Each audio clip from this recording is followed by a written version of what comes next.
Welcome again दोस्तों। Start करते हैं एक और वीडियो। संभव है सीरीज की एक और वीडियो बच्चों, जिसमें आज हम बात करेंगे इस वीडियो में कंज्यूमर बिहेवियर के बारे में। और जैसा कि आपको पता है, जब हम कंज्यूमर बिहेवियर की बात करते हैं तो इसका दूसरा नाम है बेटा कंज्यूमर इक्विलिब्रियम। यहां हम क्या जानना चाहते हैं बेटा कि कंज्यूमर कब इक्विलिब्रियम में आएगा। इक्विलिब्रियम का मतलब क्या है सर? Maximum satisfaction. एक कंज्यूमर को कब अधिकतम संतुष्टि मिल जाएगी। सर, एक कंज्यूमर अपने पैसे खर्च करके क्या चाहता है? संतुष्टि। संतुष्टि ही तो चाहता है यार। दैट्स व्हाई हम कंज्यूमर के इक्विलिब्रियम की चर्चा करेंगे। इसके लिए हमारे पास दो मेथड है। एक तो है बेटा यूटिलिटी मेथड, यूटिलिटी मेथड, और दूसरा मेथड है हमारे पास इंडिफरेंस कर्व मेथड। बच्चों, इस वीडियो में हम केवल यूटिलिटी मेथड की चर्चा करेंगे और अगले वीडियो में आप इंडिफरेंस कर्व देखेंगे बच्चों। ठीक है, चलिए स्टार्ट करें। Are you all ready? Yes, आइए बेटा। सबसे पहले देखो, एक बात बताओ, कंज्यूमर क्या कर रहा है बेटा? कंज्यूमर डिमांड कर रहा है। कंज्यूमर क्या कर रहा है बेटा? कंज्यूमर डिमांड कर रहा है। सर, ये कंज्यूमर की डिमांड पैदा क्यों होती है? क्यों sir? Nature of the human wants. Human की जो वांट है वो पैदा ही क्यों होती है? तो हम कह रहे हैं वांट्स जो होते हैं ना, पहली बात तो सुनो, वांट्स अलग चीज होती है, नीड अलग चीज होती है। आज समझ में आएगा आपको आपकी जरूरत क्या है। आपको समझ में आएगा आपकी इच्छा क्या है। इच्छा यानी वांट, जरूरत मतलब नीड। दोनों में डिफरेंस है बच्चों। वांट का मतलब in economics the term want refers to wish, desire, motive. बोलो, वांट का मतलब क्या है? Wish, desire, motive. बोलो ना, विश, डिजायर, मोटिव। वांट का मतलब क्या है बेटा? Wish, desire, motive to own और and use the goods and services that give satisfaction. Sir, want का मतलब है वो विश, वो डिजायर, वो मोटिव जिसकी वजह से हम किसी गुड्स एंड सर्विसेज को सेटिस्फाई करने के लिए खरीदते हैं। वांट में arise due to sir physical, psychological या सोशल फैक्टर्स। किसी भी वजह से हो सकता है कि वांट अराइज हो सकता है कि फिजिकल फैक्टर हो, ठीक है, फिजिकल फैक्टर की वजह से चाहिए आपको। हो सकता है साइकोलॉजिकल फैक्टर उसके लिए हो सकता है सर सोशल फैक्टर हो, समाज में आपको दिखाना हो, उसके लिए वांट अराइज हो सकती है। Since the resources are limited, we need to make choices between the urgent want and not so urgent want, है ना। हमारे पास हमारे पैसे लिमिटेड है, हमारी इनकम लिमिटेड है। पढ़ा ना चैप्टर नंबर 1 के अंदर। दैट्स व्हाई हमें क्या करना पड़ता है बेटा? हमें चयन करना पड़ता है कौन से वाले वांट पहले सेटिस्फाई करे और कौन से वाले को कहे भैया बाद में आना। मतलब क्या, लेस अर्जेंट वाले जो होते हैं उनको हम बाद के लिए छोड़ देते हैं। देखो बेटा, आ जाओ नीड पे। अब आ जाओ नीड पे। सर, डिमांड वांट और नीड की वजह से होती है। देखना, something without which we can not strive. ऐसे गुड्स एंड सर्विसेज या ऐसी चीजें जिसके बिना हम जिंदा नहीं रह सकते, वो क्या है बेटा? हमारी नीड है, हमारी आवश्यकता है। तुमको याद आ रही है क्या तुम्हारी नीड क्या है? तुम्हारी वाली नीड याद आ रही है तुमको? नालायको, आओ यहाँ पे। नीड का मतलब है कुछ ऐसा जिसके बिना हम जिंदा नहीं रह सकते। वांट का मतलब क्या है बेटा? वांट का मतलब है, बोलो, वांट का मतलब विश, डिजायर या मोटिव, गुड्स एंड सर्विसेज का जो हमें सेटिस्फाई करती है हमारे वांट्स को। ठीक है, ये फिजिकल हो सकता है, साइकोलॉजिकल होता है, सोशल फैक्टर हो सकता है। हमारे रिसोर्सेज लिमिटेड होते हैं, इसलिए हमें अर्जेंट और लेस अर्जेंट जो वांट है उनमें चूज करना पड़ता है। नीड मतलब क्या? जिसके बिना हम जिंदा नहीं रह सकते बच्चों। अब आ जाओ जरा कैरेक्टरिस्टिक देखते हैं वांट्स की। वांट्स की कैरेक्टरिस्टिक्स देख रहे हो, लगभग टोटल हमारे पास 13 कैरेक्टरिस्टिक्स है। एक एक करके टिप्स में लेंगे बच्चों। The wants of the human being is exhibit the some characteristic feature. ठीक है सर, कुछ कैरेक्टरिस्टिक्स होते हैं। जैसे वांट्स अनलिमिटेड होते हैं। याद करो ना, बचपन क्लास 11th, कॉमर्स का बचपन तो क्लास 11th है ना दोस्त। Wants are unlimited. नई बात बता दी क्या मैंने आपको? क्या आपकी बुद्धि में कुछ इंक्रीज हुआ क्या? नहीं सर, पुरानी बात है ये तो। The wants are unlimited in numbers, all wants can not be satisfied. सारे वांट्स इकट्ठे तो सेटिस्फाइड नहीं हो सकते। Want differ in intensity. भगवान का शुक्र है भाई कि वांट ना इंटेंसिटी में डिफर करती है। इस महीने में 3-4 वांट है, अगले महीने फिर 3-4 वांट होगी, फिर अगले महीने 3-4-5 और नए वांट होंगे उसके। अगर सोचो ये पूरे साल भर के वांट इकट्ठे आ जाए आपके पास, पागल हो जाओगे बेटा, पागल हो जाओगे। दैट्स व्हाई इसकी इंटेंसिटी में जो है वो डिफरेंस होता है। Some are urgent, other are less intensely felt. और दैट्स व्हाई आप क्या करते हो बेटा? Each want is satiable. सारे के सारे वांट जो होते हैं वो सेटिस्फाई जरूर होते हैं, याद रखिएगा। अनसेटिस्फाइड वाले वांट्स नहीं होते। मतलब क्या? सेटिएबल होते हैं। आप हिम्मत करो तो भैया सेटिएबल होते हैं। मतलब सेटिएबल का मतलब क्या? जिसको आप सेटिस्फाई कर सकते हो। Wants are competitive in nature. Yes भैया, कंपटीशन होता है ना एक दूसरे में। जैसे मान लो मेरे को अभी के टाइम पे क्या चाहिए, मान लो कि मेरे को लैपटॉप चाहिए या मेरे को फोन चाहिए। तो मेरे को ना, मेरे लिए क्या नेसेसिटी है? मैं उसको देखूंगा। तो मतलब इनके बीच ही कंपटीशन हो रहा है, किसके, लैपटॉप के और फोन के बीच में, कि भैया मेरे लिए कौन सा नेसेसिटी है, मैं वो वाले वांट को सेटिस्फाई करूंगा। They complete each other for satisfaction because the resources are scarce, है ना। Wants are complementary. हाँ जी, काफी बार ऐसा होता है कि आपने ना जैसे कार ले लिया तो पेट्रोल की वांट तो आपको करनी पड़ेगी, तो जो वांट्स होते हैं वो क्या होते हैं बेटा, कॉम्प्लीमेंट्री होते हैं। Some wants can be satisfied only by using more than one goods और group of goods. Particular want में be satisfied in alternative ways, है ना। अगर जैसे मान लो कि मैं कैमरा लेना चाहता हूं, मैं मोबाइल से भी तो यूज कर सकता, मोबाइल भी तो यूज कर सकता हूं ना, समझ रहे हो। तो मतलब कोई वांट जो है वो अल्टरनेटिव वेज में सेटिस्फाई होता है। Wants are subjective and relative. Subjective का मतलब क्या है बेटो, बच्चों देखो, जैसे एप्पल मुझे बहुत पसंद है, आपके लिए वो एप्पल जो है पसंद नहीं है आपको, सब्जेक्टिव इन नेचर हो गया ना, आपको पसंद नहीं, मेरे को पसंद है, सब्जेक्टिव। और रिलेटिव भी होता है, काफी बार क्या होता है बेटा, रिलेटिव भी होता है। Wants very with the time place and person. मेरे लिए ही बात करो, पानी, सुबह सुबह कोई आया मुझे कहता है 10 रुपए का एक गिलास पानी, मैंने कहा नहीं चाहिए। दोपहर में बड़ी भरी गर्मी है भैया, प्लेस चेंज हो गया, मैं घर से बाहर हूं, कहते 10 रुपए में 20 रुपए में एक गिलास पानी, 10 में नहीं 20 रुपए में एक गिलास पानी। मैंने कहा दे दे दे, प्यास लगी है मेरे को। प्लेस के अकॉर्डिंग चेंज हो गया, पर्सन टू पर्सन चेंज होता है, टाइम टू टाइम चेंज होता है। Some wants are recurring in nature, है ना, कुछ वांट ऐसे होते हैं जो रिकरिंग इन नेचर होती है, मतलब क्या आज भी, कल भी, परसों भी, 10 दिन बाद, 1 महीने बाद आपको वो करना ही पड़ेगा, अकर अगेन एंड अगेन, क्योंकि बार बार अगेन अगेन एंड अगेन अकर हो रहा है। कुछ वांट ऐसे हो जाते हैं जो हैबिट बन जाती है या कस्टम बन जाती है, जैसे तुम शिखर गुटखा खाते हो, हैबिट है तुम्हारी, है ना, सुट्टा मारते हो, हैबिट है तुम्हारी, है ना। कुछ वांट ऐसे होते हैं जो कस्टम बन जाता है दोस्त, कस्टम बन जाता है, कुछ ऐसे भी वांट्स होते हैं, ठीक है। जैसे दिवाली पे हमें दिए जलाने, ये क्या है, हमारा कस्टम है, ठीक है। Wants are affected by the income, taste and fashion, advertisement etcetera, है ना। इनकम बढ़ गई, वांट अफेक्ट होगा, टेस्ट से अफेक्ट होगा, फैशन से, एडवर्टीजमेंट से, सोशल नॉर्म से या कस्टम से भी अफेक्ट होगा। Wants arise for the multiple causes, याद रखेगा, such as physical, psychological, instinct, social obligations and individuals economic and social status, ठीक है। सो ये थे characteristics of want. I hope आपको समझ में आ रहा होगा। जब हम वांट की बात करते हैं तो हमारे पास 3 तरह के वांट है। सबसे पहले नेसेसरी वांट, दूसरा कंफर्ट वांट और तीसरा क्या, लग्जरी वांट। सबसे पहले बात करते हैं बेटा नेसेसरीज की। नेसेसरीज वांट क्या क्या होते हैं बेटा, necessary are those which are essential for living, जिसके बिना हम जनरली जिंदा नहीं रह सकते। Necessaries are further subdivided into कौन कौन सा बेटा, लाइफ और एग्जिस्टेंस वाला, है ना, नेसेसिटी फॉर एफिशिएंसी वाला और कन्वेंशनल नेसेसरीज वाला। बेटा वांट कितने तरह के होते हैं याद करो, नेसेसरी, पहले तो नेसेसरी, फिर कंफर्टनेस, फिर लग्जरी। पहले क्या होता है, नेसेसरी को पूरा करते हैं, फिर कंफर्ट पे जाते हैं, फिर कहां जाते हैं बेटा, लग्जरी पे। नेसेसरी, कंफर्ट, लग्जरी, बोलो नेसेसरी, कंफर्ट, लग्जरी, क्या है बेटा, necessary, comfort, luxury. Sir necessaries भी 2-3 तरह के बेटा। पहला क्या, लाइफ ऑफ और एग्जिस्टेंस के लिए, पहला नेसेसरी जो है वो क्या है बेटा, लाइफ और एग्जिस्टेंस। दूसरा एफिशिएंसी बढ़ाता है सर, एफिशिएंसी बढ़ाता है। और तीसरा क्या, कन्वेंशनल नेसेसरीज होते हैं बेटा, कन्वेंशनली हमें चाहिए, पहले कन्वेंशनली देखो, rise due to the pressure of habit, due to the compelling social customs and conventions, they are not necessary either for the existence or for the efficiency, है ना। ये जरूरी नहीं है कि ये एग्जिस्टेंस या एफिशिएंसी को बढ़ाने में काम आते हो, लेकिन ना कस्टम के अकॉर्डिंग जो है हमें इनका यूज करना पड़ता है। हमारे कपड़े कस्टम के अकॉर्डिंगली हमें इसको यूज करना पड़ता है, ठीक है। मेंटेनिंग लॉन्गेविटी, है ना, जो जो नेसेसिटी फॉर एफिशिएंसी होता है वो आपकी लॉन्गेविटी को बनाए रखता है। किसको बनाए रखता है बोलो, एनर्जी को बनाए रखता है, एफिशिएंसी टू वर्क को बनाए रखता है। जैसे फूड हो गया, एडिक्वेट क्लोथिंग हो गया, क्लीन वाटर हो गया, ठीक है, ड्वेलिंग हो गया, एजुकेशन हो गया, इन सब चीजों को हम कह सकते हैं ये क्या है बेटा, एफिशिएंसी बढ़ाता है। बट जो लाइफ और एग्जिस्टेंस के लिए भी नेसेसिटी होती है, things necessary to meet the minimum psychological need for maintenance of the life, such as minimum amount of food, clothing और शेल्टर, इसको क्या बोलेंगे बेटा, लाइफ और एग्जिस्टेंस वाली नेसेसरीज। मैं क्या पढ़ा रहा हूं आपको, वांट कितने तरह की होती है, सबसे पहले बेटा बोलो वांट कितने तरह की होती है, पहला नेसेसरी, दूसरा कंफर्ट, तीसरा लग्जरी। फिर बेटा जो नेसेसरी है वो भी 3 पार्ट में, लाइफ के लिए जो जरूरी है, रोटी कपड़ा मकान, फिर उसके बाद एफिशिएंसी बढ़ाने के लिए जरूरी है भी, थोड़ा बढ़िया खाना मिल जाए, थोड़ा बढ़िया पानी मिल जाए, है ना, कह रहे हैं थोड़ा बढ़िया पानी मिल जाए, थोड़ा एजुकेशन मिल जाए, थोड़ा और आगे बढ़े थे बेटा। और कन्वेंशनली जो जरूरी है बच्चों, जनरली कन्वेंशनली हमें क्या जरूरी होता है, वो सब कुछ कन्वेंशनल नेसेसरीज के अंदर आ जाता है, ठीक है।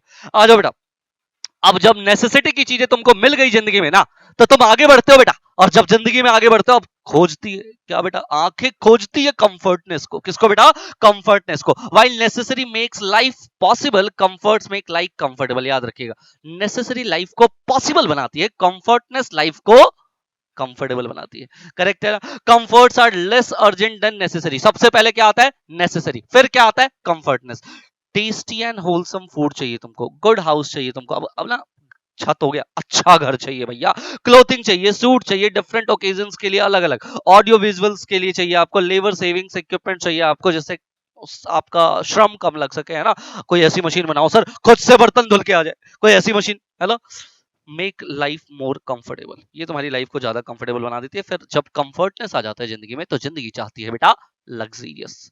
जिंदगी लग्जीरियस होना चाहती है। Luxurious are those want which are superfluous and expensive, these are not essential for living. ना भी हो, जिंदा रह सकते हो, ठीक है। Item such as expensive clothing, exclusive vintage car, classy furniture and goods used for the vanity etc fall under this category। तुम देख लो कौन से वाली जिंदगी बिंदास जिंदगी होगी, है ना। The above category is not rigid, हाँ ये रिजिड नहीं है, इसमें और भी अलग अलग एग्जांपल ले सकते हो। A thing which is a comfort और लग्जरी फॉर वन पर्सन और at the point of time में become a necessity for the other person. अब मनी के पास चले जाओ, हमारे लिए ना जनरली एसी जो है कंफर्टनेस है, उसके लिए नेसेसिटी हो सकती है, समझ रहे हो।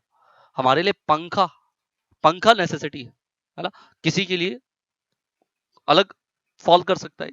तो बच्चों, किसी के लिए पंखा लग्जरी भी हो सकता है ना।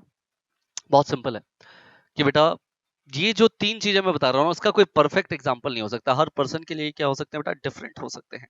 As all of us are aware, the things which are considered luxurious in the past have become comfort and necessary today, है ना। आपको जो पहले लगता था अरे ये बड़ी लग्जीरियस चीज है, शायद आप आज उसमें कंफर्टनेस फील करते हो, आपके लिए वो कंफर्ट गुड्स हो गए हो आज, या फिर शायद लग्जरी गुड्स के अंदर आते हो, ठीक है। चलिए आगे बढ़े बच्चों।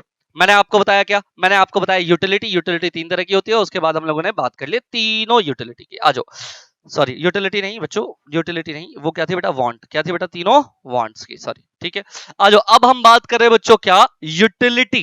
किसकी बात कर रहे हैं बेटा, यूटिलिटी। सर आपने कहा भी था कि इस चैप्टर को हम लोग कह सकते हैं मार्जिनल यूटिलिटी वाला चैप्टर है। कौन सा चैप्टर है बेटा, चैप्टर कौन सा है बोलो, मार्जिनल यूटिलिटी वाला। तो सबसे पहले तो ये जानना जरूरी है कि यूटिलिटी का मतलब क्या है। देखो जो लोग कम जानते हैं उनके लिए यूटिलिटी का मतलब है सेटिस्फेक्शन। क्या मतलब है बेटा, सेटिस्फेक्शन। और जो एप्ट जानना चाहते हैं तो उसको मैं बता दूं, ये है बेटा एक्सपेक्टेड सेटिस्फेक्शन। आप किसी कमोडिटी को कंज्यूम करने से एक्सपेक्ट कर रहे हो कि इतनी सेटिस्फेक्शन मिल जाएगी, ठीक है।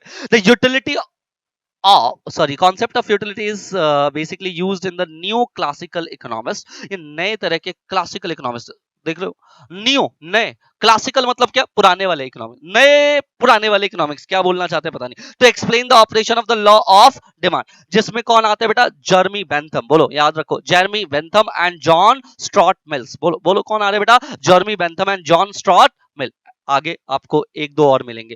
19th सेंचुरी के ब्रिटिश इकोनॉमिस्ट फिलोसोफर है बच्चों, और ये यूटिलिटी को बताते हैं, the property in any object whereby it tends to produce benefit, advantage, pleasure, या फिर गुड और हैप्पीनेस, उसको यूटिलिटी बोल रहे हैं। क्या बोल रहे हैं बेटा, बोलो, it tends to produce, sir दोबारा, property in any object, object नहीं है, ऑब्जेक्ट नहीं है बच्चे, ऑब्जेक्ट के अंदर कुछ प्रॉपर्टी है। अच्छा, जैसे एक गिलास पानी, ये यूटिलिटी नहीं है, इसके अंदर कोई प्रॉपर्टी है, कैरेक्टरिस्टिक, कोई विशेषता है। क्या करती है वो विशेषता, या तो कोई बेनिफिट दे रही है, एडवांटेज दे रही है, प्लेजर दे रही है ना, कोई गुड है किसी तरह का जो हैप्पीनेस दे रही है। बच्चों इसको बोलते हैं यूटिलिटी। इसको क्या बोलते हैं, ये यूटिलिटी। यूटिलिटी इज दस the want satisfying power of the commodity. हाँ सर, कमोडिटी नहीं, वांट को सेटिस्फाई करने की पावर है, वांट को सेटिस्फाई करने की power. The utility of the consumer is measure of the satisfaction. ये किसको मेजर करता है बेटा, सेटिस्फेक्शन को। किसको बेटा, सेटिस्फेक्शन को। दैट द कंज्यूमर एक्सपेक्ट, जो कंज्यूमर क्या कर रहा है बेटा, एक्सपेक्टेड सेटिस्फेक्शन है।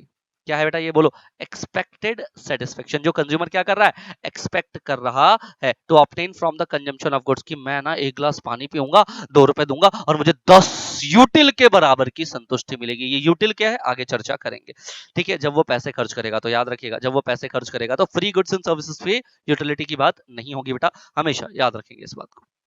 यूटिलिटी इज दस एंटीसिपेटेड सेटिस्फेक्शन। देखा देखा, कहा था ना मैंने तुमको, क्या ये एंटीसिपेटेड मतलब पैसा खर्च करने से पहले तुम सोच रहे हो अच्छा कितना सेटिस्फेक्शन मिलेगा, दिस इज कॉल्ड यूटिलिटी। इसको क्या बोलते हैं बेटा, यूटिलिटी। देखो सेटिस्फेक्शन में और यूटिलिटी में यही तो डिफरेंस है। सेटिस्फेक्शन मतलब क्या, पी लिया मजा नहीं आया सर, या मजा आया sir, this is satisfaction.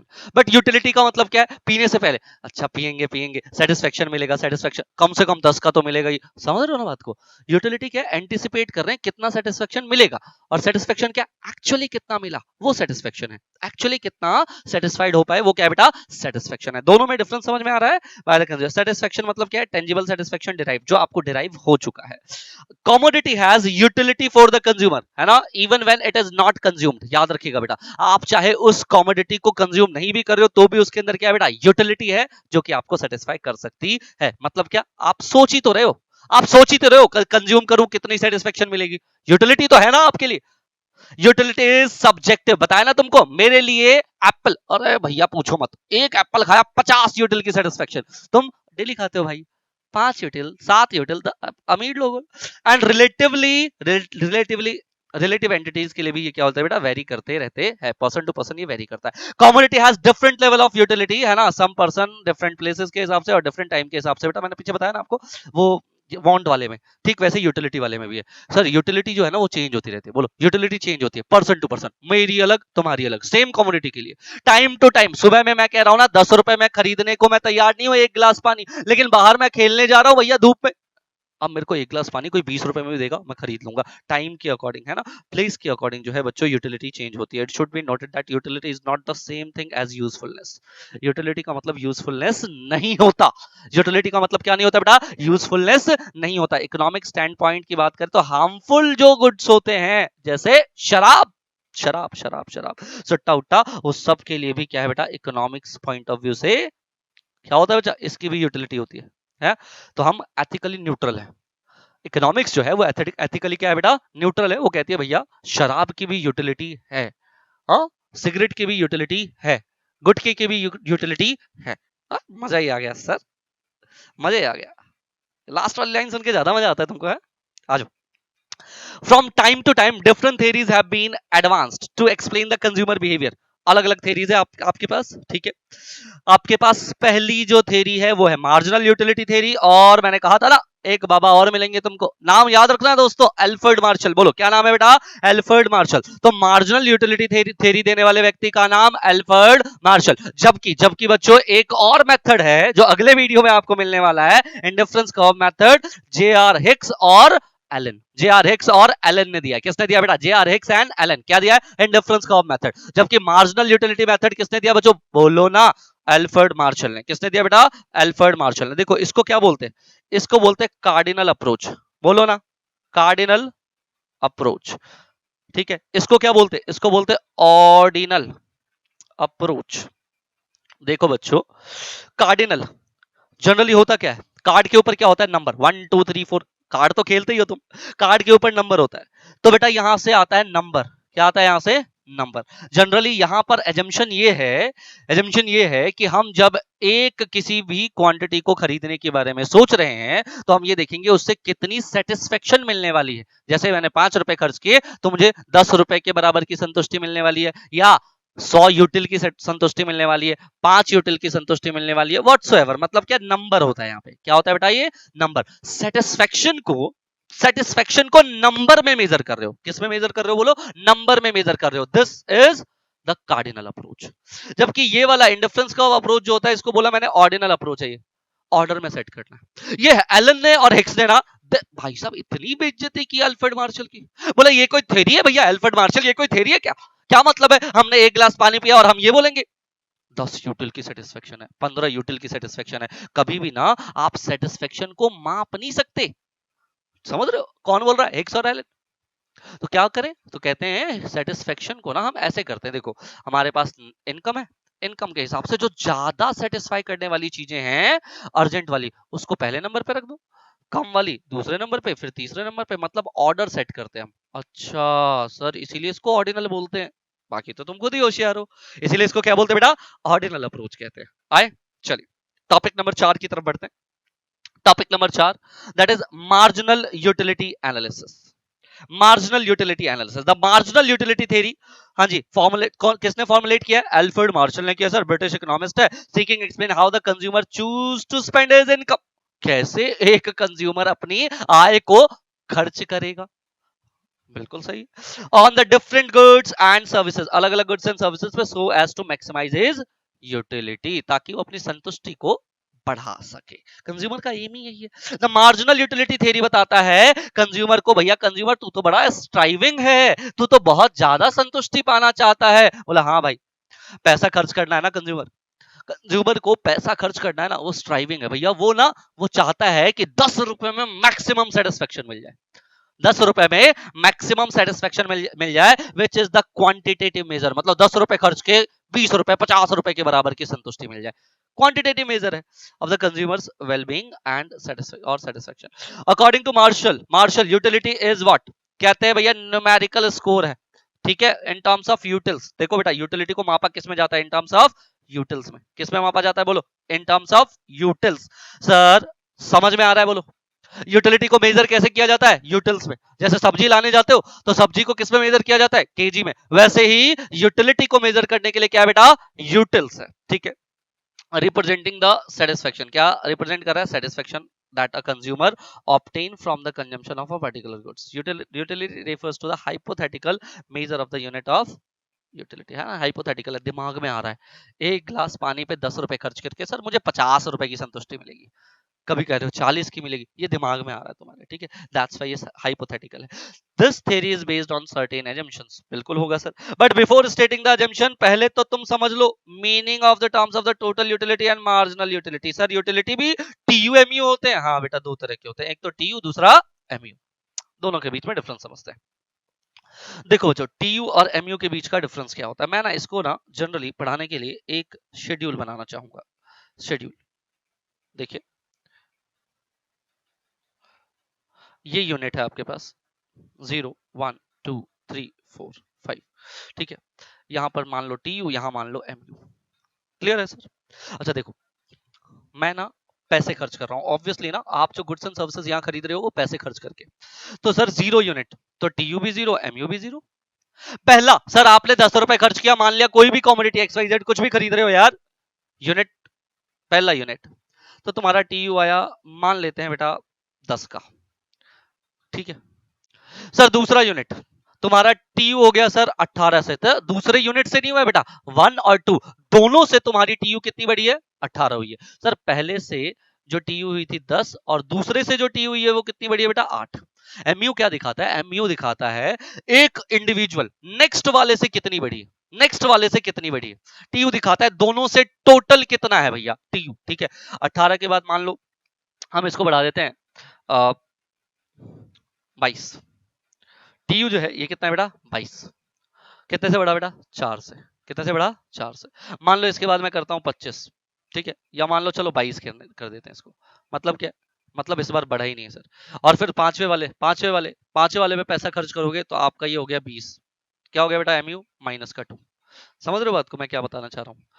TU क्या दिखाता है, पढ़िए यहाँ पे डेफिनेशन में, assuming that utility is a quantitatively measure, पता है पहले भी एज्यूम करवाया है मैंने तुमको, टोटल यूटिलिटी में भी defined as the sum of the utility derive from the different units of the commodity consumed by the consumer, है ना। देखो भैया 2 से 18, सम ऑफ द यूटिलिटी, कि क्या कर रहे हैं बेटा 10 और 8 दोनों को ऐड कर रहे हैं, सम ऑफ द यूटिलिटी 10 और 8, ये जो यूटिलिटी है ना इसको ऐड कर रहे हैं, क्या आया हमारे पास 18, कंज्यूम्ड बाय द कंज्यूमर, तो 2 यूनिट को कंज्यूम करके टोटल यूटिलिटी कितनी है 18, 18 और 4 कितना हो जाएगा 22, तो भैया इंडिविजुअल यूटिल्स को ऐड करते रहो, टीयू बन जाएगा। Total utility is the sum of the marginal utility, देख रहे हो बेटा मैंने कहा ना 10 में 8 जोड़ो 18, 18 में 10 8 और 4 जोड़ो 22, 10 8 4 0 करो 22, 10 8 4 0 माइनस 2 करो 20, है ना। तो ये टीयू क्या है बेटा M1 plus M2 plus M3 plus MUN, आगे तक जितना भी होगा वो ऐड करते जाओ। ठीक है जी, बोलो कोई दिक्कत है यहाँ पर? नहीं सर। जबकि मार्जिनल यूटिलिटी क्या है मेरे बच्चों? मार्जिनल यूटिलिटी का मतलब है of the goods is what? Change in the total utility. देखो मैं बताऊं आपको, ऐसे समझो इसको, ऐसे समझो इसको, मैं इसका कलर थोड़ा चेंज करता हूं। देखो 18 था दूसरे से, है ना? पहले से कितना था बेटा? 10। चेंज कितना हुआ बेटा? 8 का। ये क्या हो गया? 8, है ना? तीसरे से कितना है? 22। और दूसरे से कितना है? 18। कितना चेंज हुआ? 4 का। 22 22 कितना चेंज हुआ? 0 से। 20 22 कितना चेंज हुआ? -2 से। मतलब क्या है बेटा? टोटल अगर हम कहें मार्जिनल यूटिलिटी क्या है बेटा? Goods is the change in the total utility. Total utility में चेंज जो हो रहा है भाई कंज्यूमिंग एक एडिशनल यूनिट, तो भैया ये एमयू हो जाएगा। इन other words the utility derive from the marginal, मतलब एक अतिरिक्त गुड्स के कंजम्पशन से जो यूटिलिटी डिराइव्ड हो रहा है उसी को क्या बोलोगे बेटा? उसी को एमयू बोलोगे। एमयू निकालने के लिए TU N minus C U N minus one. N का मतलब क्या है? Number of item. एन का मतलब क्या है बेटा? Number of item. चलो तीसरे वाले पे देखते हैं। अगर मैं कहता हूं टीयू एन, थर्ड नंबर का TU minus TU N minus one, मतलब क्या? 3 माइनस वन, दैट इज दूसरे नंबर का टीयू। तो अगर मैं थर्ड नंबर का टीयू देखूं तो कितना आ रहा है? 22 माइनस दूसरे नंबर का टीयू देखूं तो कितना आ रहा है? 18। कितना आएगा बेटा? 4। ठीक है, तो तीसरे नंबर पे जो मेरा एमयू आया वो क्या आया बेटा? बोलो ना। तीसरे नंबर का जो एमयू आया वो कितना आया? 4। मतलब टीयू एन माइनस वन। कुछ नहीं बेटा, नीचे वाले में से ऊपर वाला माइनस, नीचे वाले में से ऊपर वाला माइनस करना है। इसी को बोलते हैं बेटा एमयू एमयू एमयू। डिफरेंस समझ में आ गया क्या? हाँ सर समझ में आ रहा है। आ जाओ बेटा टॉपिक नंबर 5 की तरफ चलते हैं, that is assumption of the marginal utility analysis. Assumption of the marginal utility analysis. पहले देखो एज्यूम कर रहे हैं तुम कंज्यूमर हो, तुम्हारे पास पैसा है, तुम खर्च करोगे ना तो तुम रैशनल मान लेते हैं हम तुम्हें। क्यों? ऐसा ना हो भाई, ऐसा ना हो बढ़ी हुई कीमत पे तुम ज्यादा खरीद रहे हो। भाई जनरली जब प्राइस बढ़ता है ना तो तुमको कम खरीदना चाहिए, रैशनल बनो। ठीक है, attempts to attain maximum satisfaction. और ऐसा भी नहीं कि सर खरीद लिया कोई बात नहीं, ठीक है चल कोई बात। अरे भाई तुम्हारा एम होना चाहिए to get the maximum satisfaction sir from his limited income. Obviously भैया इनकम तो तुम्हारी लिमिटेड होती ही है हर किसी की। कार्डिनल मेजरेबिलिटी होती है बच्चों। कार्डिनल समझ में आया था ना? कार्ड के ऊपर नंबर होता है, numerable. According to new classical economist, utility is cardinal concept. Utility is measurable and quantifiable entity. ठीक है जी, चलो। It implies that utility can be measured in the cardinal numbers and may assign a cardinal number like 1 2 3 etc. Martial कहते हैं and some other economists कहते हैं भैया ये psychological unit है, और जनरली इसको यूटिलिटी को यूटिल्स में मापा जाता है। यूटिलिटी को यूटिल्स में मापा जाता है। The person can say that it derives utility equal to the 10 utils, है ना? मान लो कि उसने एक गिलास पानी पिया, कहेगा 10 यूटिल की सेटिस्फेक्शन है मेरे को। ठीक है, अच्छा करेक्ट है। हाँ, since a consumer can quantitatively express his utility, he can easily compare the different commodity। क्योंकि वो क्वांटिफाई कर पा रहा है इसीलिए ना वो कंपेयर कर पाएगा, इसमें ज्यादा संतुष्टि है, इसमें कम है, मैं यही खाऊंगा, मैं यही खाऊंगा। समझ रहे हो बात को? सिंपल है ना? Utility form different units of the commodity can be as well. ठीक है, चलो। Money is measuring the rod of utility. Rod of utility मतलब क्या है? देखो इसका मतलब है जो अमाउंट ऑफ मनी है ना which a person prepared to pay for the unit of the goods rather than go without it is a measure of the utility which it derives from the goods। और देखो क्या क्या कह रहा है? कह रहा है मैं अगर एक गिलास पानी पे 10 रुपए खर्च करना चाह रहा हूं, मतलब मैंने मेजर कर लिया कि उस एक गिलास पानी से जो संतुष्टि मिलेगी वो ज्यादा है और 10 रुपए मेरे कम है, या कम से कम दोनों बराबर तो हैं। समझ रहे हो? The money is the measuring rod of utility. Money से मैंने यूटिलिटी को मेजर कर लिया है। समझ रहे हो ना? ऐसा तुम कह सकते हो सर एक बात बताओ, मेरा हाइट और आपका मोटापा कैसे कंपेयर करोगे? एजम्पशन है 10 रुपया और यूटिलिटी कंपेयर हो सकता है, यही एजम्पशन ले रहे हैं यहाँ पे। समझ रहे हो? हाँ। Keeping other factor constant.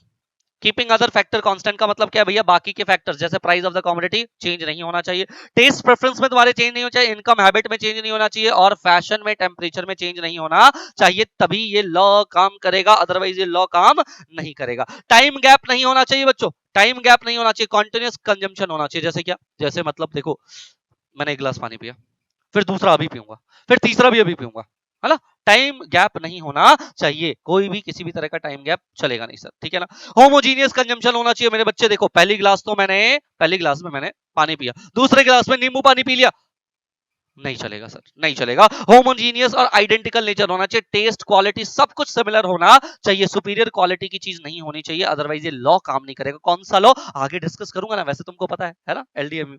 Standard of unit की बात करते हैं, स्टैंडर्ड ऑफ यूनिट होना चाहिए भैया, ऐसा नहीं कि एक बार तो मैंने एक ग्लास जूस पी लिया, अगली बार कहता हूं एक चम्मच पिला दो कोई बात है ना, नहीं चलेगा सर, स्टैंडर्ड ऑफ यूनिट होना चाहिए, हर बार स्टैंडर्ड ऑफ यूनिट होना चाहिए।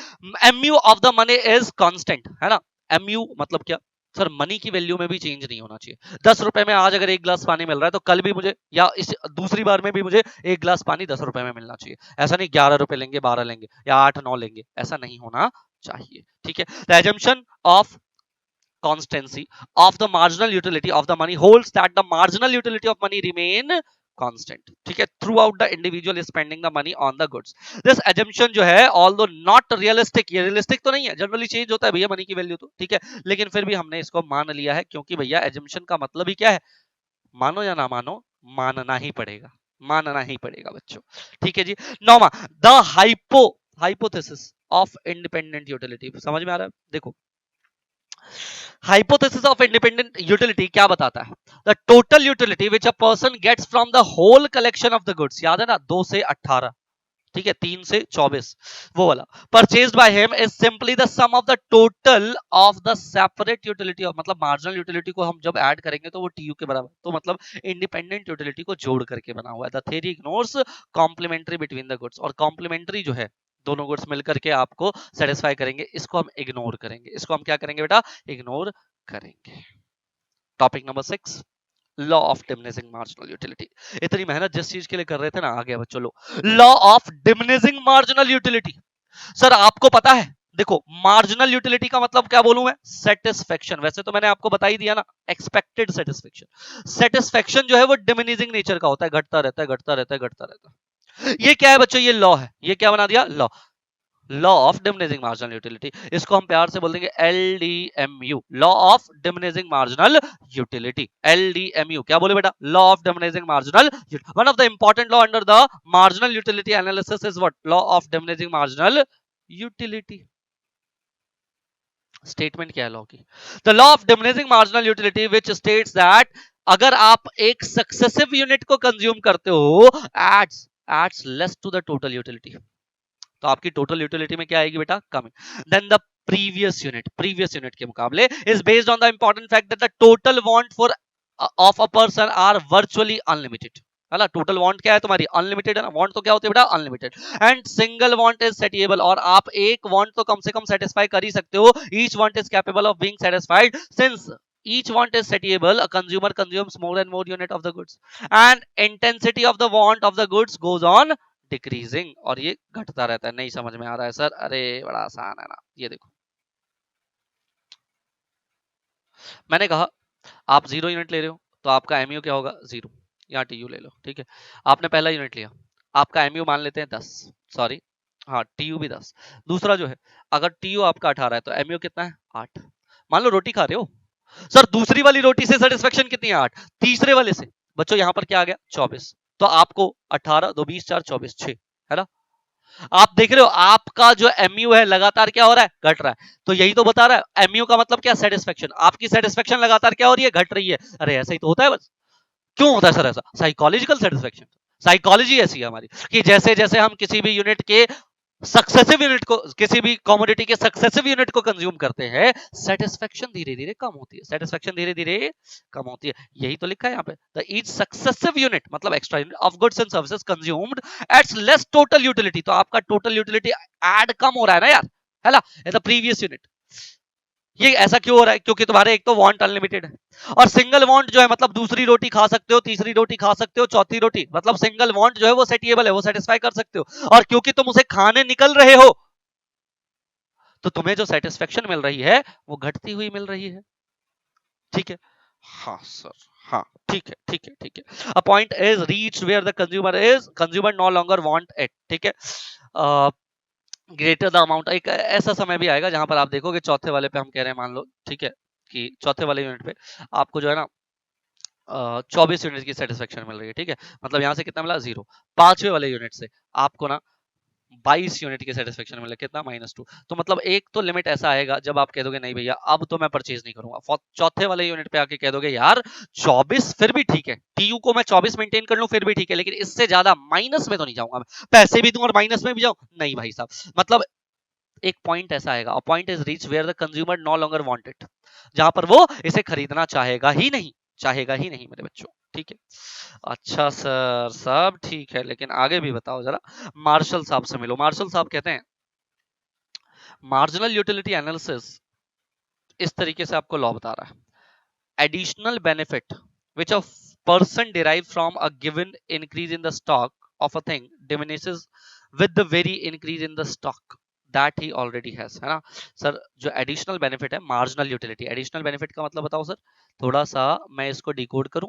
मार्जिनल यूटिलिटी जो डिराइव कर रहा है from the given increase in the stock, मतलब सक्सेसिव यूनिट से, किससे बेटा, सक्सेसिव यूनिट से, डिमिनीज होगा तो एमयू क्या होगा बेटा, घटता रहेगा, ठीक है, इंक्रीज इन द स्टॉक, जैसे जैसे आप सक्सेसिव यूनिट को कंज्यूम करोगे। इन other words a consumer increase the consumption of any one commodity keeping constant the consumption of other commodity, yes ना। तो हम एक ही कमोडिटी के डिमांड को बढ़ा रहे हैं, बाकी के नहीं बढ़ा रहे हैं, पहले तो हम ये समझ लें। The marginal utility of variable commodity must eventually decline, इसीलिए वो घट रहा है। The law describe a very fundamental tendency of the human nature. Sir ऐसा क्यों हो रहा है, मानव की प्रवृत्ति ही ऐसी है, ये इंसान है ही ऐसा, ये इंसान है ही ऐसा, जैसे जैसे किसी भी कमोडिटी के सक्सेसिव यूनिट को कंज्यूम करेगा संतुष्टि घटती रहेगी। In simple word it say that a consumer consumes more unit of the goods, extra satisfaction that he derives from the extra unit of the goes on following. एक ही बात को बार बार repeat कर रहे हैं, पढ़ा रहा हूं फिर भी पढ़ लो। It is to be noted that it is the marginal utility and not the total utility. ये क्या बेटा, मार्जिनल यूटिलिटी है, टोटल यूटिलिटी नहीं है, विच डिक्लाइन, जो घटता है। क्या घटता है बेटा, टीयू घटता है ना, क्या एमयू घटता है ना, ठीक है, क्या घटता है बेटा, एमयू घटता है। टीयू तो फिर भी तुमको बढ़ता हुआ दिख रहा है, 10 से 18 बढ़ रहा है ना, कम से बढ़ रहा है लेकिन बढ़ तो रहा है मेरे बच्चों, ठीक है। हाँ सर ठीक है, ये मैंने आपको वैसे पीछे समझा दिया, यहाँ पर भी आप देख लीजिए। पहले यूनिट का कंजम्पशन कर रहे हो टीयू 20 है, एमयू 20, दूसरे यूनिट का कंजम्पशन कर रहे हो टीयू 34 है, एमयू 14, तीसरे यूनिट का कंजम्पशन कर रहे हो, एमयू क्या, वो टीयू कितना है 45, बढ़ तो रहा है लेकिन कितने से, सिर्फ 11 से, पिछली बार के मुकाबले कम बढ़ रहा है। सर बढ़ अभी भी रहा है 50, लेकिन कम से बढ़ रहा है। सर 50 हाइएस्ट तो मेंटेन कर रहा है ना, लेकिन बेटा यहाँ पर ये 0 हो गया। सर 46, ये क्या हो गया, -4, ये क्या हो गया बेटा, -4 हो जाएगा, ठीक है, -4, डन, ठीक है। आ जाओ, यही सारी बातें जो मैंने पीछे आपको पढ़ाई है ये यहाँ पर लिखा हुआ है, ठीक है। I am not going to read this, आप एक बार पढ़ लीजिए, कुछ भी ऐसा नहीं जो आपके समझ में नहीं आएगा, ठीक है बच्चों। हाँ ठीक है सर, आ जाओ। These are some well-defined relationship between the total utility and marginal utility। बहुत ही इंपॉर्टेंट है, बड़े ध्यान से सुनिएगा। टीयू और एमयू के बीच में रिलेशन, क्या बोल रहा हूं मैं, टीयू और एमयू के बीच में रिलेशन। बच्चों देखो, आपका ये टीयू कर्व है, ये देख रहे हो ऐसे बढ़ रहा है, हाईएस्ट बना रहा है फिर गिर रहा है, और ये एम है, एमयू है, लगातार घट रहा है, लगातार घट रहा है, देखो ना ये लगातार घटता है, 20, 14, 11, 5, 0, -4। सर 0 होकर के कहां जा रहा है, देखो 0 होकर के कहां जा रहा है बेटा, माइनस में जा रहा है। तो टोटल यूटिलिटी राइज हो रहा है as long as MU is positive. देखो मैं कहां तक की बात कर रहा हूं, मैं कह रहा हूं टोटल यूटिलिटी बढ़ रहा है यहां तक, इसके बाद तो घटना शुरू हो जाता है ना, और यहां तक देखो आप, आपका एमयू क्या है, पॉजिटिव है, पॉजिटिव मतलब इससे ऊपर वाला, इससे ऊपर वाला, ये क्या बेटा, पॉजिटिव है, करेक्ट, ठीक है sir. But at a diminishing rate, देखो अब यहां पर क्या कह रहे हैं, एमयू जो है ना घट रहा है, तो टीयू बढ़ तो रहा है लेकिन रेट क्या है बेटा, रेट क्या है बेटो, रेट है डिमिनिशिंग, रेट क्या है बच्चों, बढ़ रहा है लेकिन डिमिनिशिंग रेट से बढ़ रहा है, याद रहेगा ना, बढ़ रहा है, टीयू क्या हो रहा है, बढ़ रहा है, घटती दर से बढ़ रहा है, नहीं समझ में आ रहा है, देखो ना यार तुम भी हद करते हो भैया, 20 बढ़ रहा है, 34 टीयू बढ़ रहा है लेकिन 14 से बढ़ रहा है। सर टीयू बढ़ रहा है 45 लेकिन 11 से बढ़ रहा है, रेट क्या है बेटा, एमयू, रेट क्या है एमयू, और ये क्या हो रहा है बेटा, घट रहा है, ये क्या हो रहा है बेटा, घट रहा है। Is this clear? देखो मार्जिनल यूटिलिटी लगातार लगातार डिमिनिश कर रहा है, घट रहा है। When the marginal utility becomes 0, ये वाला पॉइंट, टीयू हाईएस्ट है सर, टीयू कैसा है बोलो, हाईएस्ट है, ये तो याद ही है सर आपको। द मार्जिनल यूटिलिटी जब नेगेटिव हो जाता है, ये देखो ना नीचे की तरफ, तो टीयू क्या हो जाता है, इज डिमिनिशिंग, आपका टीयू क्या हो रहा है, घट रहा है। And marginal utility is the rate of change of the total utility. Marginal utility तो क्या है बेटा, रेट ऑफ टीयू है, बताया ना, कितने से बढ़ रहा है टीयू, वो मार्जिनल यूटिलिटी से बढ़ रहा है, मतलब रेट क्या है बेटा, रेट एमयू है। MU can be positive, zero and negative. आप देख रहे हो पॉजिटिव है, फिर जीरो हो जाता है एंड देन नेगेटिव हो जाता है। सर क्लियर है सर, क्लियर। आओ आते हैं बेटा टॉपिक नंबर 7 पे। Topic number 7 that is limitations and exceptions of the LDMU. कहीं कहीं पे ऐसा भी होता है ना सर, एलडीएमयू अप्लाई नहीं होता, वो बताओ जरा। आओ जी साहब, सबसे पहले देखो हम कह रहे हैं लिमिटेशन क्या है, कार्डिनल मेजरेबिलिटी ऑफ यूटिलिटी। आप कहते हो ना सर नंबर में मेजर करते हो यूटिलिटी को, यही सबसे बड़ी लिमिटेशन है इसकी। So diminishing marginal utility is based on the what, rigorous assumption. भैया एजम्पशन जो है रिगेरियस है, ठीक है। Cardinal measurability of utility and constancy of the marginal utility of the money, ठीक है, कि मार्जिनल यूटिलिटी ऑफ मनी जो है वो कांस्टेंट है, ये भी। और कंटीन्यूअस कंजम्पशन ऑफ होमोजेनिटी, भैया जनरली एक तरह के गुड्स को कंज्यूम थोड़े ना करते हैं हम, तो ये भी दिक्कत है। मतलब तीन तरह की दिक्कत। सबसे पहले क्या बेटा, सबसे पहले कह रहे कार्डिनली तो मेजर नहीं होता सर यूटिलिटी। दूसरा क्या है, आपने कहा मनी की जो मार्जिनल यूटिलिटी है वो सेम होता है, ऐसा भी नहीं होता। और तीसरा जो आपने एजम्पशन लिया था कि बार बार होमोजीनियस प्रोडक्ट कंज्यूम कर रहे हो, तो सर कॉन्टिन्यूअस कंजम्पशन होमोजीनियस का नहीं होता बार बार। The law would operate only when the unrealistic assumptions are met. Law तभी ऑपरेट होगा जब इस तरह के अनरियलिस्टिक assumptions पूरे होंगे। Utility is not in fact independent. कह रहे यूटिलिटी इंडिपेंडेंट तो है ही नहीं, आजादी मिली नहीं भाई इसको। कैसे, the shape of the utility curve may be affected by the presence और absence of the articles which are substitutes और कॉम्प्लीमेंट्स। जो जो कमोडिटी है ना उसके सब्स्टिट्यूट या कॉम्प्लीमेंट गुड से वो इंपैक्ट होता है। वो क्या होता है, उससे बेटा इंपैक्ट होता है। The utility obtain from the tea may seriously affected if no sugar is available. बताओ ना भाई, ये क्या है, इंडिपेंडेंट है क्या? टी ले रहे हो तो टी इंडिपेंडेंट है क्या? शुगर आएगा, है ना भाई, तभी तो मजा आएगा, तभी तो मजा है। दैट्स व्हाई यूटिलिटी इंडिपेंडेंट नहीं है जनरली, ठीक है। लॉ इज नॉट यूनिवर्सल, मतलब क्या sir, there is many instances where the marginal utility does not fall. Generally MU क्या करता है, फॉल करता है। लेकिन काफी बार ऐसा नहीं होता सर, क्वाइट द ऑपोजिट में इंक्रीज। ऐसा भी होता है काफी बार कि जो आपका एमयू है ना वो बढ़ना शुरू हो जाता है with the increase in the consumption और स्टॉक ऑब्टेन। कैसे सर, कहां कहां, देखो अभी मैं बताऊंगा आपको। सच causes are considered as exceptions to the law, ठीक है। द लॉ में, अच्छा फॉर एग्जांपल देखो कहां कहां लॉ नहीं लग रहा। द लॉ में not apply in the case of the prestigious goods. Sir सोना महंगा हो गया और खरीदने जाते हैं हम, है ना, प्रेस्टिजियस गुड्स है। And article goods like gold, cash, diamonds etcetera where a greater quantity, ज्यादा सोना है, ज्यादा सेटिस्फाई, और खरीदा, एमयू और बढ़ेगी, और खरीदा और बढ़ेगी, और खरीदा और बढ़ेगी। सर यहाँ पर एमयू जो है आपका गिरता नहीं है। लॉ में not hold well in the case of the hobbies. किताब पढ़ना अच्छा लगता है सर, है ना। रेयर कलेक्शन, सर हम लोग ना डाक के ऑफिस, जो पोस्ट ऑफिस होते हैं उसके कार्ड कलेक्ट करते हैं, या अलग अलग जगह के ना हम लोग कॉइन्स कलेक्ट करते हैं। जितने कॉइन्स आएंगे उतनी ज्यादा यूटिलिटी आपकी बढ़ेगी, ठीक है। यानी एलडीएमयू यहां पर नहीं लगेगा। Where with the every addition unit collection of the marginal utilities goes on rising. और ये याद रखिएगा बच्चों, इसीलिए हम कह रहे हैं कि इस तरह की चीजें जो है, इंफॉर्मेशन वगैरह मिलती है, किसी चीज से नॉलेज मिलती है, आप उसको ज्यादा से ज्यादा और पढ़ना चाहते हो, एलडीएमयू यहां भी नहीं लगेगा। द लॉ में not be operate in case of the creative art, painting, music, poetry. जितना ज्यादा हो उतना सेटिस्फेक्शन मिलता है। Law does not hold good in case of the habit forming commodities like alcohol. एक पैक पिया, मजा आ गया, दूसरा पिया, एमयू कम हो जाएगा? नहीं सर, बढ़ेगा। सिगरेट्स पे, कंप्यूटर गेम्स पे ऐसा ही रहता है बच्चों, ठीक है। कंप्यूटर गेम्स या गेम्स के बारे में तो आप अच्छे से जानते हो। The law also fails in the case of the people with the miserly behaviour as accumulation of every additional unit of money, है ना, समझ रहे हो। 500 का नोट आया, मजा आ गया सर, 500 का एक और नोट आया और मजा आएगा भाई।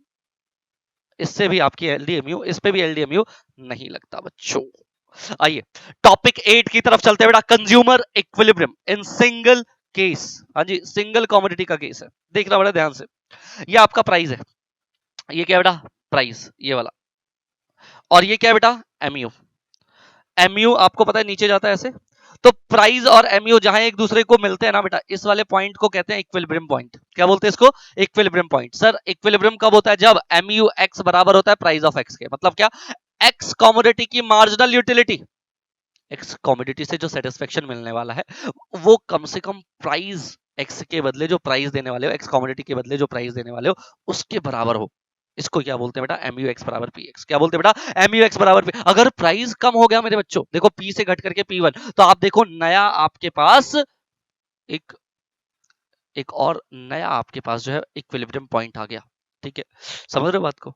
हाँ सर, प्राइस कम होने से आपका इक्विलिब्रियम पॉइंट जो है वो नीचे की तरफ शिफ्ट होता है, प्राइस बढ़ेगा तो ऊपर की तरफ शिफ्ट होगा। देखो आ जाओ, law of diminishing marginal utility हमें हेल्प करता है अंडरस्टैंड करने में कंज्यूमर कहां पे इक्विलिब्रियम में आएगा in case of single goods, ठीक है। It states as the quantity of goods that the consumer increases marginal utility of goods decreases, है ना, इसलिए आपको दिख रहा है ये वाला हम डिक्रीज कर रहे हैं, मार्जिनल यूटिलिटी डिक्रीज कर रहे हैं। In other words marginal utility curve जो है वो डाउनवर्ड स्लोपिंग का होता है। Consumer will no go on buying a goods till the marginal utility of goods become equals to the market price. तो बेटा इक्वल कहां है? यहाँ पे। कहां है बेटा? यहाँ पे। इन other words the consumer will be in the equilibrium कब बेटा? जब उसको मैक्सिमम सेटिस्फेक्शन ले रहा है। कब ले रहा है? देखो मेरी बात समझना, इससे ऊपर क्या हो रहा है, इससे ऊपर देखो जरा सर, मार्जिनल यूटिलिटी ज्यादा है प्राइस कम है, मार्जिनल यूटिलिटी ज्यादा है प्राइस कम है ना, इससे ऊपर mu x is greater than price of x। अरे यहां तो कोई दिक्कत ही नहीं है ना, नाच के लेंगे हम। कंज्यूमर जो है मजे में है भाई साहब, उसको यूटिलिटी ज्यादा मिल रही है, प्राइस कम देना पड़ रहा है, वो यहां तो कंज्यूम करेगा। लेकिन इसके नीचे देखो बच्चों, इसके नीचे आपको क्या दिख रहा है? आपकी यूटिलिटी कम हो रही है और प्राइस ज्यादा हो रहा है। इसके नीचे क्या हो रहा है? MUX कम हो रही है और प्राइस ऑफ x ज्यादा। तो बच्चों इसके बाद तो वो कंज्यूम करेगा ही नहीं करेगा? नहीं करेगा साहब। इस यानी कि मैक्सिमम वो कहां तक कंज्यूम करेगा कि उसके पैसों के बराबर संतुष्टि मिल जाए।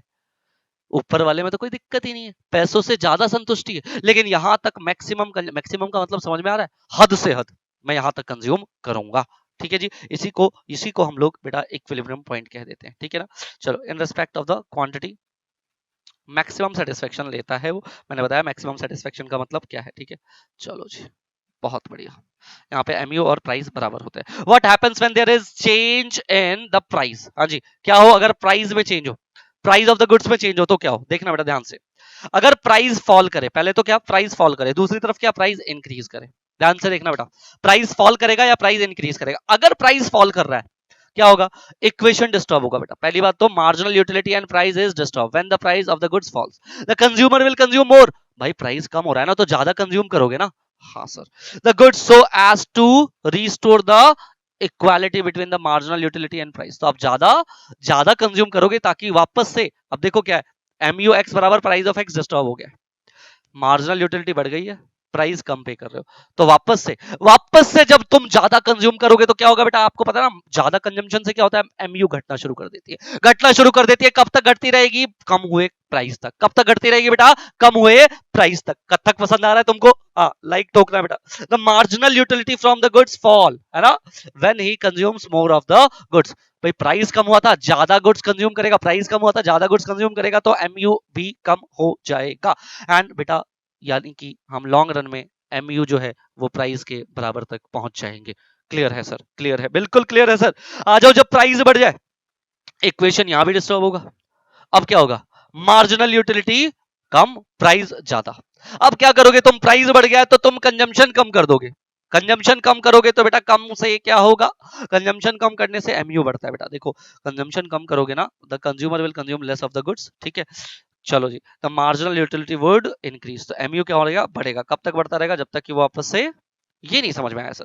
अरे देखो यार तुम ना यहाँ आ जाओ, यहाँ आ जाओ तुम, ये देखो तुम्हारा क्या होता? प्राइस बढ़ा था, क्या होता? प्राइस बढ़ा था। तो भैया मान लो कि तुम चौथे यूनिट पे थे, प्राइस बढ़ गया, तो तुम 3 या 2, है ना, मतलब कि कंजम्पशन कम करोगे, करोगे तो MU बढ़ेगा या नहीं बढ़ेगा? बढ़ेगा। कब तक बढ़ता रहेगा? बढ़े हुए प्राइस तक। कब तक बढ़ता रहेगा बेटा? बढ़े हुए प्राइस तक। आई होप आपको ये बातें क्लियर हो गई होंगी बच्चों। यस, हाँ जी सर, समझ में आ गया सर। अच्छा नीचे देखो क्या लिखा है, we can say that the downward sloping of demand curve is directly derive from the marginal utility curve. याद रखिएगा, डिमांड कर्व जो आ रहा है ना ऐसा, वो MU कर्व से आ रहा है। देखो ना, ये ऐसे ही तो है, MU कर्व कह लो या डिमांड कर्व कह लो, दोनों एक ही बात है यहाँ पे, ठीक है, वहीं से डिराइव हो रहा है। कंज्यूमर इक्विलिब्रियम को आप ऐसे कह सकते हो दो कमोडिटी के माल। देखो क्या बात करें, law of equi marginal utility in case of two commodity या दो से ज्यादा कमोडिटी। तो यहां पर ना इक्वेशन ये आता है MUX by price of x, MUY by price of x is equals to MUM। मतलब सर x कमोडिटी की सीमांत उपयोगिता मार्जिनल यूटिलिटी और प्राइस ऑफ x का रेशो y कमोडिटी के मार्जिनल यूटिलिटी और प्राइस के बराबर हो, और वो दोनों मनी के मार्जिनल यूटिलिटी के बराबर होने चाहिए, ये याद रखना है। Consumer will be in equilibrium when he is spending his income, total income, ठीक है, डिफरेंट गुड्स एंड सर्विसेज। कितने गुड्स एंड सर्विसेज है? 2 या 2 से ज्यादा है। इन सच अ वे कि मार्जिनल यूटिलिटी है ना, हर एक का प्रोपोर्शन, मार्जिनल यूटिलिटी और प्राइस का प्रोपोर्शन जो है वो जो है ना बेटा, वो दूसरे वाले कमोडिटी की मार्जिनल यूटिलिटी और प्राइस के प्रोपोर्शन के बराबर हो। Law states consumer is said to be at equilibrium when the following condition is met. चलो यहाँ दो देखो, टोटल यूटिलिटी, मार्जिनल यूटिलिटी है, ठीक है, और यहाँ पर ऐसे ही रहता है बच्चों। यहाँ पर कैसा रहता है मैं आपको बताता हूँ। अगर आप इसको, वैसे हमारी कोर्स में है नहीं लेकिन फिर भी देख लो, अगर हम दोनों कमोडिटी का मार्जिनल यूटिलिटी ले, तो दोनों जहां पर एक दूसरे को यहाँ पर सेटिस्फाई कर रही है, इसको क्या बोलते हैं, यहाँ पर M U X of price of X is equal to M U Y by price of Y. ठीक है, ठीक है सर, मैं ठीक से लिख दूं, M U Y by price of Y, इससे अच्छा नहीं लिख सकता भाई मैं। ठीक है, चलो आ जाओ बेटा, आ जाओ जरा बात करते हैं consumer surplus, the most important topic consumer surplus. अब कंज्यूमर जो है ना सरप्लस में, देखो ना मैंने क्या बोला सर, वो इक्विलिब्रियम में कब होगा, यहाँ इससे ऊपर क्या है बेटा, इससे ऊपर वो सरप्लस में है भाई, इससे ऊपर क्या है वो सरप्लस में, इसके नीचे क्या है डेफिसिट में। सर समझ में आ गया कंज्यूमर सरप्लस, खत्म करें। अरे पढ़ के देंगे, पढ़ेंगे बेटा, पढ़ेंगे एक एक point. The concept of consumer surplus was propounded by Alfred Marshall. बाबा का नाम याद करो, बोला अल्फ्रेड मार्शल। ये क्या दे रहे तुमको, कंज्यूमर सरप्लस। आंखें ढूंढ रही होंगी ना इन्हें, खैर कंज्यूमर सरप्लस क्या है बेटा, is measured of the welfare that the people gain from the consumption of goods and services. Goods and services के कंजम्पशन से तुम्हें वेलफेयर कितना मिल रहा है, इट मेजर्स द बेनिफिट, तुमको बेनिफिट कितना मिल रहा है। The concept occupies the important place in the economic theory. हाँ भाई बहुत इंपॉर्टेंट है, बहुत इंपॉर्टेंट है इकोनॉमिक थ्योरी में। पॉलिसीज ऑफ द गवर्नमेंट के लिए कैसे, आगे बताऊंगा मैं, एप्लीकेबिलिटी के अंदर बताऊंगा मैं, अभी तुम पढ़ते जाओ। इकोनॉमिक थ्योरी के लिए इंपॉर्टेंट है, गवर्नमेंट के लिए इंपॉर्टेंट है, बिजनेस फर्म्स के लिए इंपॉर्टेंट है, बिजनेस फॉर्म्स के लिए इंपॉर्टेंट है। यहां क्यों बता रहे हो, जब आगे बताओगे तो। कोर्स में दिया है बेटा, पढ़ लो ना, बकवास बहुत करनी है तुमको।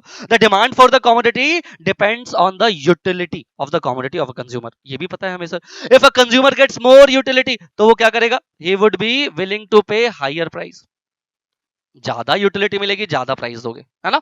अच्छा, the willingness to pay of each individual consumer based on the utility. हाँ भैया कितना पे करना है यूटिलिटी पे डिपेंड करता है, बोलो किस पे डिपेंड करता है बेटा, यूटिलिटी पे। When the price is less than the equal और द विलिंगनेस टू पे, the potential consumer purchases the goods. ठीक है, अब देखो मैं बात बताता हूँ तुमको क्या मतलब है इसका। इसका मतलब इसको ऐसे समझो, कोई कमोडिटी एक्स है, मार्केट में ये जनरली 10 रुपए का मिल जाता है, तुमको ये मिल रहा है 5 या 6 रुपए में। प्राइस कितना है तुम्हारे लिए, 6, तो तुमको 4 का क्या हो गया, सरप्लस। 4 का क्या हो गया, सरप्लस। देखो the price is less than the less और equal to the willingness to pay, है ना। Potential consumer purchase the goods, तभी पोटेंशियल कंज्यूमर जो है परचेज करता है गुड्स को। कम से कम 10 का मार्केट में मिल रहा है तो 10 का मिलना चाहिए, या उससे कम, तो उससे कम में जो मिल रहा है वो क्या हो गया बेटा, तुम्हारे लिए सरप्लस हो गया। ठीक है, it is common knowledge that the consumer generally are ready to pay more, है ना, for certain goods than what they actually pay for them. The extra satisfaction which a consumer gets from the purchase of a good is referred as the consumer surplus. अब तुम सोचो, अब तुम सोचो, जो extra तुम पे करने के लिए तैयार हो ना, वो तुम्हारे लिए क्या हो जाएगा बेटा, सरप्लस हो जाएगा। ठीक है, the consumer surplus defined as the what, total amount that the consumer are willing and able to pay for the goods और services and total amount they actually pay. ठीक है, मार्केट प्राइस। ठीक है, कितना तुम विलिंगनेस हो और कितना तुम पे कर रहे हो, उनके बीच का डिफरेंस क्या कहलाएगा बेटा, वो कहलाएगा सरप्लस। ठीक है, what a consumer is ready to pay minus what he actually pays. ठीक है, अगर तुम रेडी टू पे हो कि तुम 10 दे दोगे और एक्चुअली तुम 6 ही देते हो, तो तुम्हारा सरप्लस क्या है, 4। ठीक है, तुम्हारा सरप्लस क्या है बेटा, 4। The Marshall defined the concept of the consumer surplus excess of the price which a consumer would be willing to pay. तो एक्स्ट्रा तुम कितना पे करने के लिए अभी भी तैयार होगे, 4। कितना पे करने को तैयार हो गया अभी भी, 4 तक। क्यों, 10 से ज्यादा नहीं दूंगा सर, 10 में तो मार्केट में मिलता है, इससे ज्यादा में नहीं सर। ठीक है, then go without a think over it. हाँ, ज्यादा सोचे समझे बिना मैं 10 तक खरीद लूंगा, विच ही actually does pay is called consumer surplus. वही क्या है बेटा, consumer surplus. The concept of consumer surplus is derived by the law of diminishing marginal utility. कहाँ से derivation हो रहा है सर, LDMU से। As we know, according to the law of LDMU, more of the things we have, lesser the MU, है ना, ज्यादा consumption मतलब MU का गिरना। इन अदर वर्ड, परचेज करोगे ज्यादा से ज्यादा गुड्स तो मार्जिनल यूटिलिटी क्या होगी बेटा, कम होगी। कंज्यूमर तब इक्विलिब्रियम में आता है जब मार्जिनल यूटिलिटी प्राइस के बराबर हो जाता है, इससे ऊपर वो संतुष्टि के संतुष्टि में था, और उस संतुष्टि को हम कहते हैं सरप्लस, कंज्यूमर सरप्लस, जो मैंने आपको बताया था। ठीक है, चलो जी, एक्स्ट्रा सरप्लस को ही कंज्यूमर सरप्लस कहते हैं बच्चों। ठीक है, चलो सर, वेरी गुड, ये एग्जाम्पल के तौर पे बताया हुआ है। अब मैं इसको ना एग्जाम्पल को सम अप करता हूं आपके सामने, जरा ध्यान से सुनिएगा। देखो बेटा, अगर मैं कहूं कि ना पहले यूनिट को परचेज करने से मार्जिनल यूटिलिटी 30 रुपए की है और 20 रुपए आप खर्च कर रहे हो, 10 रुपए का कंज्यूमर सरप्लस है। सर दूसरे यूनिट पे 30 रुपए खर्च कर रहे हो और 20 रुपए की संतुष्टि मिल रही है, 8 रुपए का कंज्यूमर सरप्लस है। सर तीसरे यूनिट पे 26 रुपए का है बच्चों, और 20 रुपए की संतुष्टि है, 6 रुपए का सरप्लस चल रहा है बेटा, 24 रुपए खर्च। ठीक है, और संतुष्टि 20 की, मतलब खर्च नहीं कर रहे हो एक्चुअली, इसका वर्थ है, लेकिन खर्च 20 की कर रहे हो। ठीक है, तो सरप्लस कितना चल रहा है तुम्हारा, 4। सर 22 रुपए का प्राइस है, लेकिन खर्च मैं 20 कर रहा हूं, तो 2 रुपए का सरप्लस। अब देखो बेटा, 20 रुपए का प्राइस है, 20 खर्च कर रहा हूं, सरप्लस कितना हो गया, 0। 18 का प्राइस है सर, 20 खर्च कर रहा हूं, क्या लगता है करोगे क्या, नहीं करना चाहोगे, नहीं करना चाहोगे, क्योंकि यहां पर तुम्हें -2 यानी कि सरप्लस नहीं हो रहा बेटा, डेफिसिट में जा रहे हो। तो हद से हद मैं कहां पे परचेज करूंगा बेटा, यहां तक, क्योंकि उससे ऊपर तो मेरे पास सरप्लस है, इससे ऊपर क्या है बेटा, MUX ग्रेटर देन है प्राइस ऑफ एक्स के। लेकिन यहाँ पर क्या है बेटा, हद से हद, यहाँ पर MUX बराबर है प्राइस ऑफ एक्स के, यहाँ क्या हो रहा है, MUX कम हो रहा है, प्राइस ऑफ एक्स ज्यादा हो रहा है। ठीक है, मैं रीड नहीं कर रहा बच्चों, क्योंकि ये सब कुछ एज इट इज यहाँ पर लिखा हुआ है। बट हाँ, ये खत्म नहीं होता है, क्योंकि बेटा कर्व तो हमें डिस्कस करना ही है। देखो ये वाला मैंने बताया था ना, यहाँ पर आप इक्विलिब्रियम में, उससे ऊपर यहाँ पर क्या हो बेटा, यहाँ पर आप सरप्लस में हो, इससे नीचे आप क्या हो बेटा, डेफिसिट में। अब इसको समझना है ध्यान से, है ना, क्योंकि एमसीक्यूज के लिए प्रिपेयर कर रहे हैं हम। तो we can also use it measure the consumer surplus, as we know that the height of the demand curve measures the value of the buyer. ठीक है, हाँ ठीक है sir. We already see above that the difference between the willingness to pay and the market price, इसी को consumer surplus कहते हैं। हाँ भाई, एक ही बात कितनी बार बताओगे, the difference between the willingness to pay and price और एक्चुअल पेज, उसको ही हम इंडिविजुअल कंज्यूमर सरप्लस कहते हैं। परेशान ही कर दिया इन्होंने तो। The consumer surplus in the market which is the sum of all individual consumer surplus in the market. अब क्या बोल रहे हैं, कंज्यूमर सरप्लस इन मार्केट, मतलब क्या है, सारे के सारे इंडिविजुअल कंज्यूमर का सरप्लस देख लो, is equal to the area below the market demand curve but above the price. देख रहे हो बेटा, ये क्या है बेटा, बिलो द डिमांड कर्व के नीचे, लेकिन अबव द प्राइस है, क्या बेटा, अबव द प्राइस, प्राइस से क्या बेटा, ऊपर है। देख रहे हो, ये है हमारा प्राइस, ये क्या बेटा, प्राइस, ये वाला, और इससे ये रहा हमारा डिमांड कर्व। तो इससे ऊपर है, इससे नीचे, ये याद रखना, पेपर में हो सकता है। ठीक है, प्राइस से ऊपर है, डिमांड के नीचे, प्राइस से ऊपर है, डिमांड के नीचे सर। ठीक है, ठीक है sir. The concept of consumer surplus can be illustrated graphically. X पे हम दिखाते क्या है बेटा, पता है, amount of the commodity, and Y पे क्या दिखाते, यूटिलिटी को। ठीक है, MU is the marginal utility, बोलो MU क्या है बेटा, marginal utility curve slopes downward. और प्राइस दिखा दिया, ये सब कुछ है, पढ़ लेना यार, कुछ नहीं है इसमें। ठीक है, और इसमें यही बता रखा है कि ये जो ट्रायंगल है ना, ये PR और D वाला, ये कंज्यूमर सरप्लस को दिखा रहा है। किसको दिखा रहा है, कंज्यूमर सरप्लस को। क्यों, क्योंकि MUX ग्रेटर देन है प्राइस ऑफ एक्स। यहाँ पर क्या बेटा, MUX ग्रेटर देन प्राइस, इसके नीचे MUX कम है प्राइस ऑफ एक्स के। ठीक है, समझ रहे हो बात को, यस सर, यस सर। तो अब देखो, इसको ना इन्होंने ऐसे समझाया, the total utility is equal to the area under the marginal utility curve.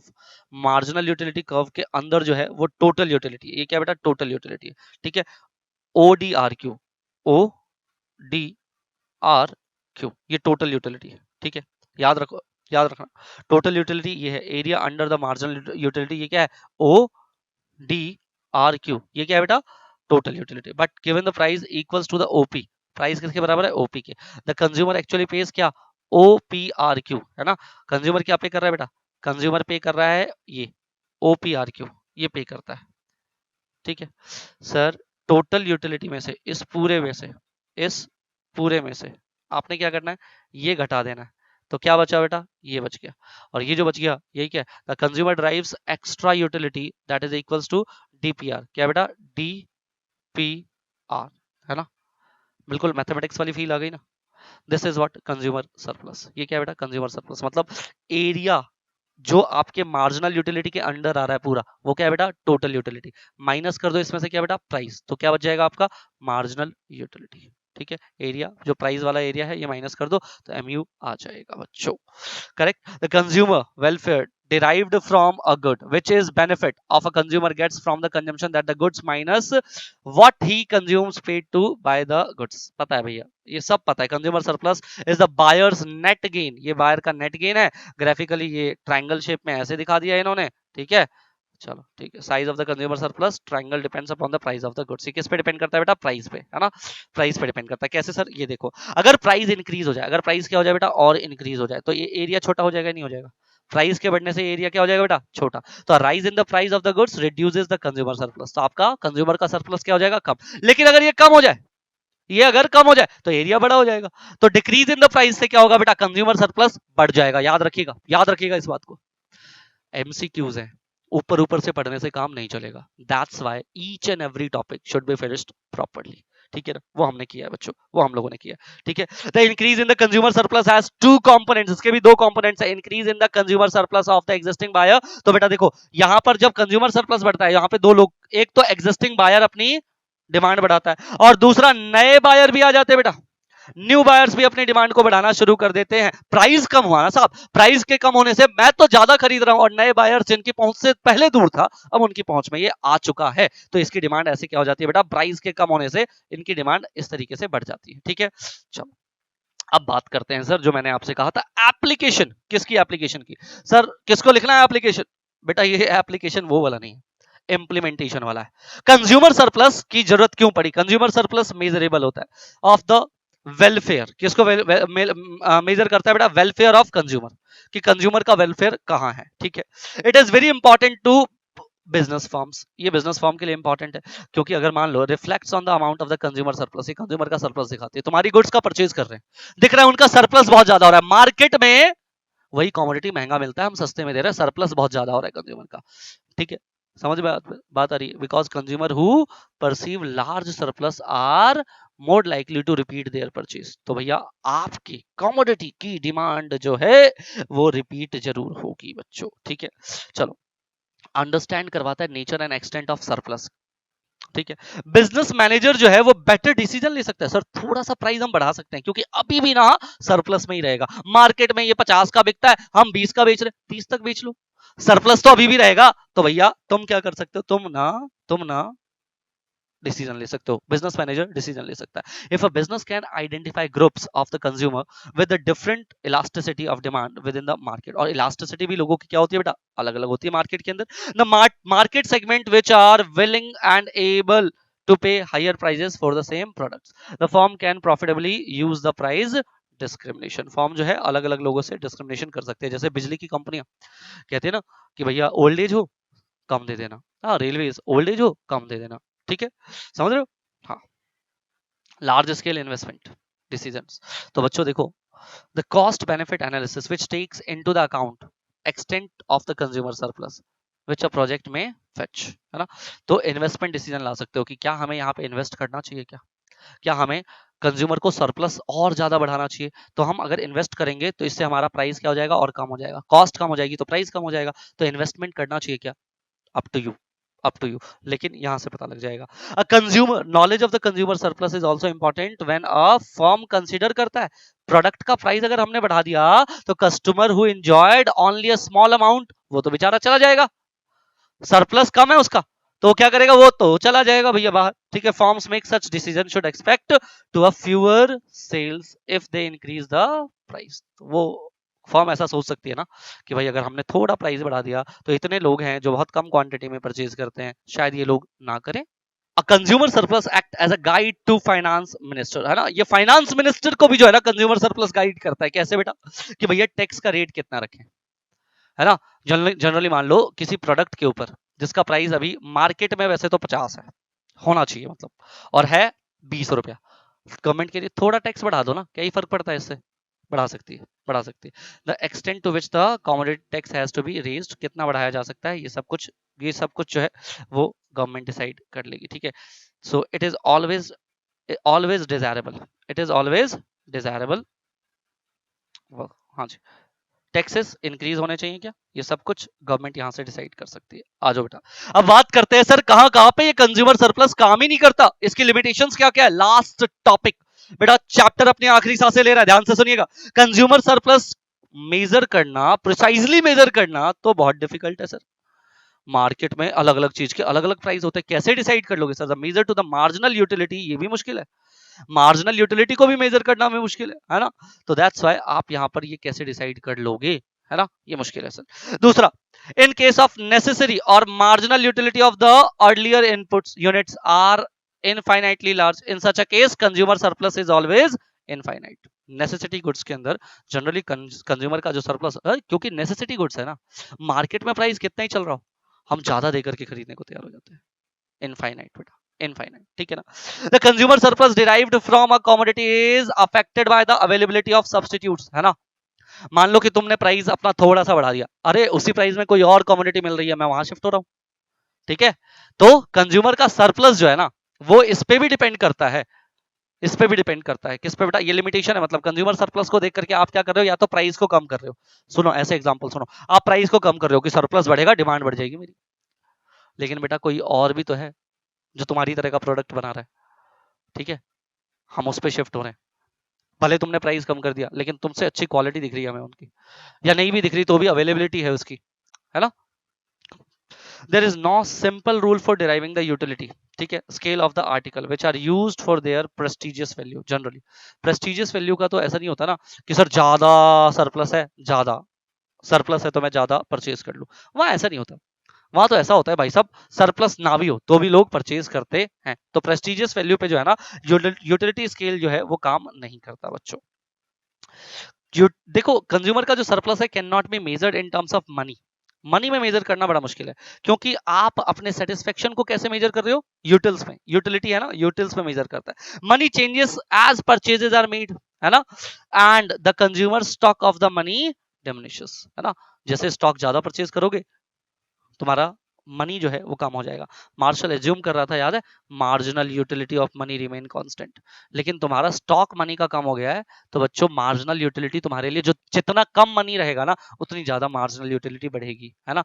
जेब में पैसा कम हो तो जनरली तुम उसको फूक फूक के खर्च करोगे, ज्यादा हो ऐसे ही खर्च कर देते हो तुम। The concept can be accepted only if it is assume that the utility can be measured in terms of money, है ना? और अदरवाइज पिछले वाले पॉइंट को ही एक्सटेंड कर रहे हैं, नथिंग एल्स, कुछ एक्स्ट्रा है ही नहीं। करेक्ट है जी साहब? हाँ जी सर, बिल्कुल क्लियर है। चलिए वेरी गुड, खत्म होता है बेटा ये चैप्टर। मिलते हैं अगले वीडियो में।